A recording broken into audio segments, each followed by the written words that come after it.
অনেক রকমেরই তো ব্রয়লারের মুরগির মাংস রান্না করা হয়েছে, অনেক রকম রান্না করে খেয়েছি। তবে আজকে প্রথমবার এরকম রান্না করলাম, খেতে এতটাই ভালো হয়েছিল। আসসালামু আলাইকুম, সবাই কেমন আছেন? আমি আলহামদুলিল্লাহ ভালো। এখানে 1 কেজি ব্রয়লার মুরগির মাংস নিয়েছি। রেগুলার কাট করে মাংসটা ধুয়ে পরিষ্কার করে পানিটা ঝরিয়ে নিয়েছি।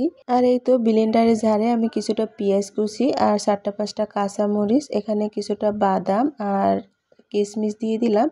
আর দিয়ে দিলাম টক দই, আর এখানে দিয়ে দিলাম একটা টমেটো কুচি করে কেটে। এখন আমি এগুলোকে ব্লেন্ড করে একটা পেস্ট তৈরি করে নিব। আর এই তো ব্লেন্ড করে নিয়েছি। আর রান্না করার জন্য আমি ফ্রাই প্যান বসিয়ে দিলাম, পরিমাণ মতো সয়াবিন তেল দিয়েছি। এভাবে সাদা করেই মাংসটাকে একটু ভেজে নিব। তো এর উপরে একটু লবণ দিয়ে দিব। তো মাংসগুলো সব দিয়ে দিলাম, আর এখন আমি একটু লবণ দিয়ে মাংসটাকে নেড়ে চেড়ে ভেজে নিব। এতে করে মাংসটা একটু ড্রাই হবে আর খেতে কিন্তু অনেক ভালো লাগবে। আর এই তো আমি প্রায় 2-3 মিনিটের মতো এভাবে নেড়ে চেড়ে মাংসটাকে ভেজে নিয়েছি। আর এখন মাংসগুলোকে তুলে নিব। আর এই তো আমি মাংসগুলো তুলে নিচ্ছি অন্য পাত্রে। আর এই তো সব মাংসগুলো কিন্তু তুলে নিয়েছি। আর এখন এই সেম ফ্রাই প্যানেই আমি মাংসটাকে রান্না করে নিব। আরও একটু তেল দিয়ে দিলাম, আর এখানে আমি গরম মশলা দিয়ে দিলাম। সব রকমের গরম মশলাই আছে এখানে, দারুচিনি, এলাচ, লবঙ্গ, গোলমরিচ। তো সব কিছুই একটু ভেজে নিয়েছি। তারপরে সেই মশলার যে পেস্টটা তৈরি করে রেখেছিলাম সেটা দিয়ে দিলাম। আর এটা কিন্তু একটু সময় নিয়ে ভেজে নিব, এই মশলাটার যে একটা কাঁচা স্মেল থাকে সেটা দূর করার জন্য। আর এই তো আমি একটু সময় করে ভেজে নিয়েছি, মশলাটা থেকে কিন্তু তেলটা ছেড়ে দিয়েছে। এ পর্যায়ে আমি এখানে দিয়ে দিলাম আদা রসুন বাটার 2 টেবিল চামচ।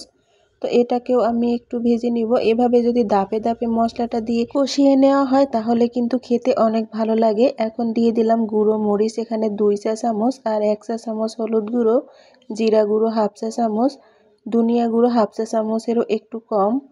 তো সব মশলাটাই এখানে দিয়ে দিলাম, একটা তেজপাতা দিয়ে দিলাম। এখন মশলাটাকে আরও একটু সময় নিয়ে কষিয়ে নিব। আর এই মশলাটাকে যত বেশি সময় নিয়ে কষানো হবে ততটাই কিন্তু মাংসটা খেতে ভালো লাগবে। আর আমি মাংসটার ভিতরে আলু দিব, তাই আলুগুলো আগেই দিয়ে দিলাম, কারণ মাংসগুলো তো আমি অনেকটা সময় নিয়ে ভেজে নিয়েছি, তার কারণে আলুগুলো আগেই দিয়ে দিলাম।